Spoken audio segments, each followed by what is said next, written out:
오늘 함께 보실 하나님의 말씀은 열왕기상 2장입니다. 봉독은 1절에서 4절만 하겠습니다.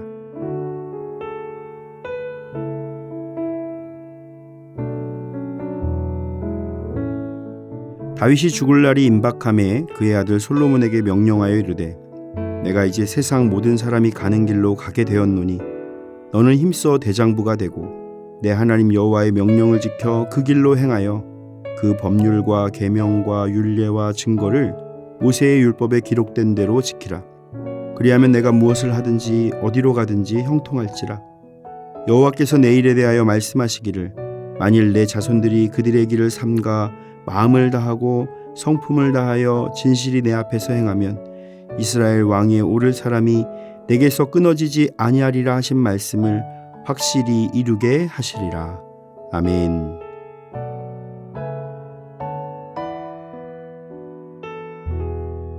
오늘 우리가 읽는 열왕기상 2장은 이제 다윗의 시대가 저물고 솔로몬의 시대가 시작되는 것을 기록하고 있습니다. 그래서 다윗의 유언과 솔로몬이 자신의 정적을 제거하면서 왕권을 강화하는 내용을 담고 있습니다. 본문 2장 1절에서는 다윗이 죽을 날이 가까워지자 솔로몬에게 유언을 남기는 것으로 시작합니다. 유언은 죽음에 이르러 부탁하여 말을 남김이라는 뜻입니다. 그래서 많은 사람들은 유언에서 자신이 살면서 가장 중요하게 생각하는 신념을 남기기도 합니다. 다윗은 자신의 인생에서 경험한 가장 중요한 것을 솔로몬에게 남겼습니다. 그것은 바로 하나님과 함께하는 삶을 살라는 것입니다. 5월을 가정의 달이라고 부릅니다. 가정의 달은 가정의 중요성을 강조하고 건강한 가정을 위해 사회 구성원들의 적극적인 참여 분위기를 조성하기 위해 지정된 법정 기간이라고 합니다. 건강가정기본법에 의해 제정되었고 매년 5월을 가정의 달로 지킵니다. 가정의 달을 지키면서 가정의 중요성을 발견하고 건강한 가족이 되도록 하는 것이 제정의 목적이라고 합니다. 우리는 신앙생활을 함께하는 가족들 안에서도 가정의 달을 통해 신앙적 유산을 남겨야 합니다. 우리는 가정이라는 공동체 안에서 무엇을 남겨야 할까요? 우리가 물려줄 수 있는 신앙의 유산은 무엇일까요? 다른 모든 것을 차치하고 신앙에 대한 당부를 남긴다면 무엇을 남길 수가 있을까요?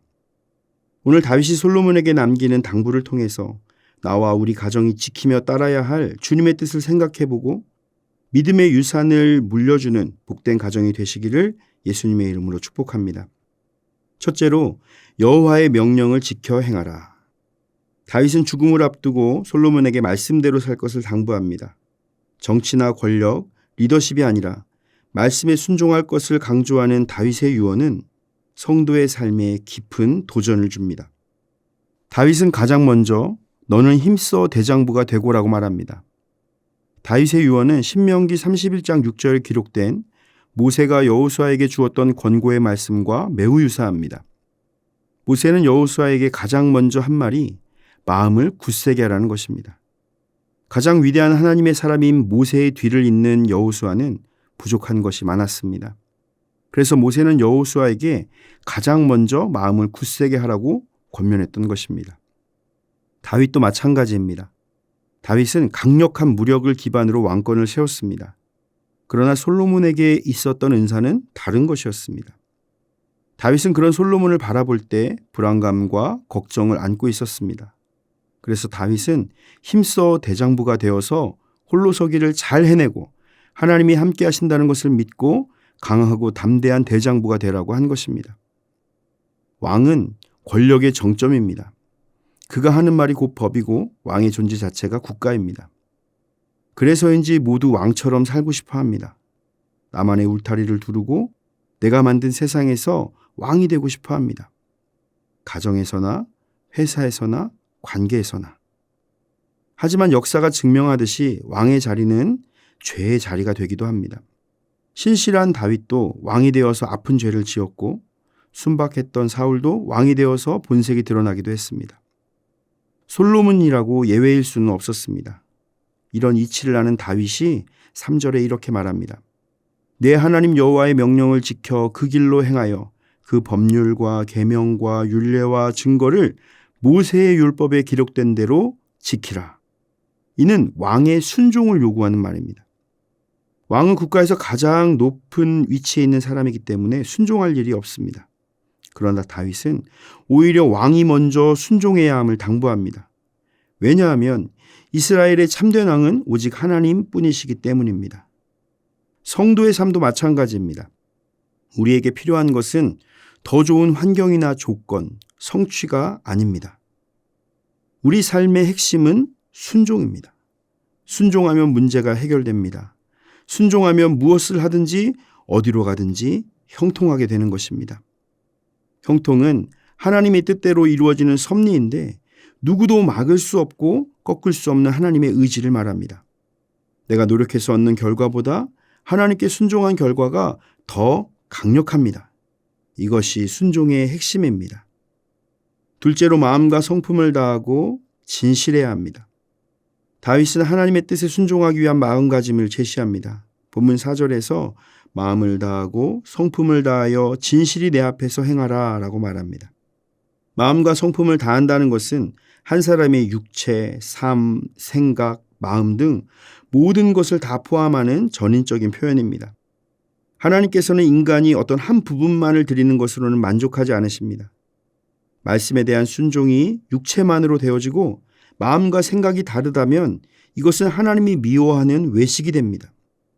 반대로 마음으로는 순종한다고 하면서 행함이 없다는 그것은 죽은 믿음이 되기 때문입니다. 그러므로 우리는 하나님 앞에서 진실하게 살아가야 합니다. 진실하라는 것은 주님의 뜻 가운데로 확고하게 계속해서 진리 가운데로 충성스럽게 살아간다는 것입니다. 우리의 연약함도 주님께 드러내며 나아갈 때 성령의 도우심을 맛보며 은혜 안에서 살아가게 될 것입니다.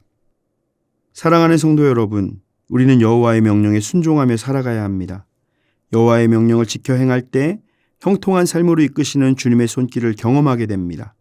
주님께 전인적인 순종을 통해 주님을 기쁘시게 하고 주님의 축복을 경험하시기를 바랍니다. 주님의 언약을 붙잡고 살아가며 주님의 은혜를 깊이 누리는 삶이 되시기를 예수님의 이름으로 축원을 드립니다. 다 함께 기도하겠습니다. 사랑의 하나님, 주님의 말씀을 따라 살아가는 삶이 되게 하옵소서. 어떤 순간에도 주님의 뜻을 붙잡고 나아가게 하옵소서. 연약한 우리에게 성령의 능력을 충만하게 부어주셔서 주님의 능력으로 승리하며 온 땅에 주님의 은혜를 전하는 통로가 되게 하옵소서. 예수님의 이름으로 기도드립니다. 아멘. 하늘에 계신 우리 아버지, 아버지의 이름을 거룩하게 하시며 아버지의 나라가 오게 하시며 아버지의 뜻이 하늘에서와 같이 땅에서도 이루어지게 하소서. 오늘 우리에게 일용할 양식을 주시고 우리가 우리에게 잘못한 사람을 용서하여 준 것 같이 우리의 죄를 용서하여 주시고 우리를 시험에 빠지지 않게 하시고 악에서 구하소서. 나라와 권능과 영광이 영원히 아버지의 것입니다. 아멘.